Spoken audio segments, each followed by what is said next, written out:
پوج خو مو مخ شو ویل اکثریت سیمې تحریک طالبان پاکستان مجاهدین په واک او قدرت شي دي تهدیه کړي پوج خو په تېښته کې وو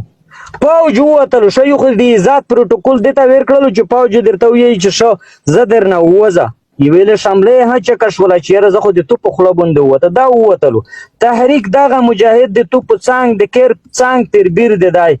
د بنیاد نه د خاندان نه د نیکه د غورجد او برجد نه پیژنې چې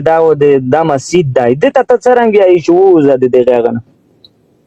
شدته ته ویلی شي شدته ویایي چې ووځه جنګ د چاته یوړلو د جنګ چا وخوستلو د جنګ ته زمینه سازي چا وکړله په د پښتونخوا شي پښتونه چا سره وویژل په د پښتونخوا شي پښتونه چا سره بې عزته کړل په د پښتونخوا شي د پښتنو ځوانون چا خرڅ کړه دا یوه پښتنې دي دا د ملک د روایت له نگاه نه دا ویل د اسلامیت له نگاه نه دا ویل د انسانیت له نگاه نه دا ویل د مسجد د قوم د روایت نه دا ویل د څه نه دا ویل چې تو ویل د څومره په دغه شی د پښتنو مشرون چې وجود یې درلودو دې ته مې وایي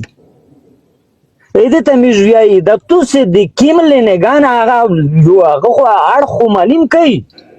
د اسلامیت له نگاه نه واضح کوي څرنګه د اسلامیت له نگاه نه ویل د انسانیت له نگاه نه څرنګه چې تو یو شهید د کیر نه لري زه ډېر شهیدون د کیر نه لره د ظالم فوجي شهید کړای مو ډېر شهیدون کې ور کړی دي ته یو شهید نه لري ته یو شهید د کیر نه لري ته مو ته وایي چې ووځه وسر ته وایي چې په اسلامیت درته وایي په انسانیت درته وایي د مسجد د کوم د روایت نه درته وایي په کومه طریقه ته مو ته وایي چې ووځه جنګ د چا شولو نږدې خلک نه پښتنه کې د څیک چې دغه خلک ته خشول وي یا ورپسې ویلوړ وي از د پروژه دی چاوه از د فکر دی چاوه از د سوچ دی چاوه کچېرې شوی چې نه پښتین د سره وړي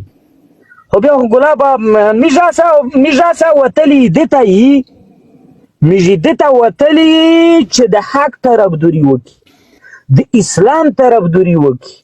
د ملک د استقلال د پوره د ازادۍ د پوره د اسلامي او شرعي نظام د حاکمیت د پوره قربانۍ ورکړي ستړیاوې وکړي تکلیفونه وکړي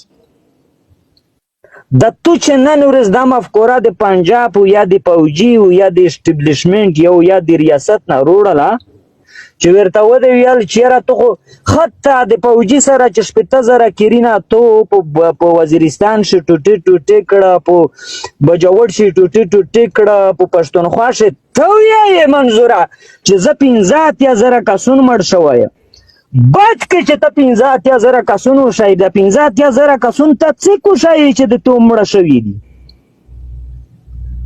زه د دغه خبيث فوجي 3 میلیونه مظلوم مسلمانون په شهادت باندې رسولي دي نابالغه ته مو ته سیاست کې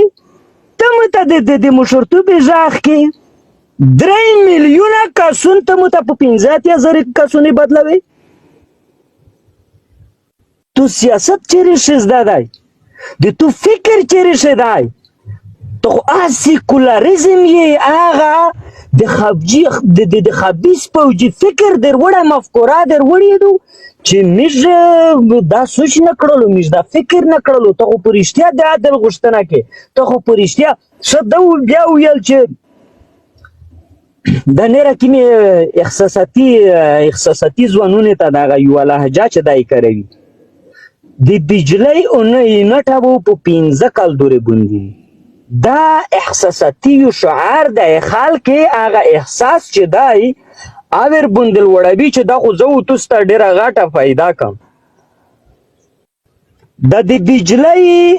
یونټ د فري کړلو خیر دی دا د فري کړلو د بډر باندې کیما جامه و چې تک کې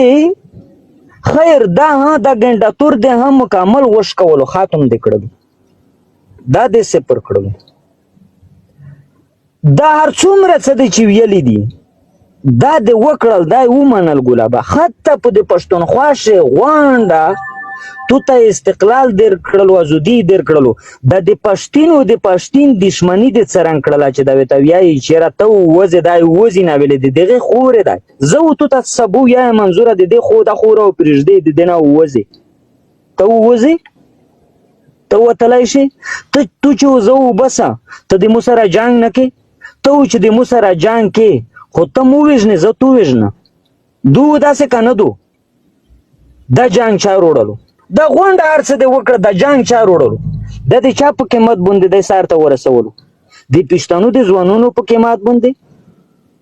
د پښتنو د ځوانونو په قیمت باندې بیا غوړې په دغه خوره شي هغه بې عزتي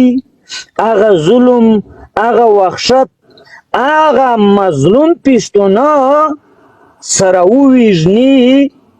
لکه په 2014 کال شي چې د امن کمیټې په نوم باندې جوړ شوی و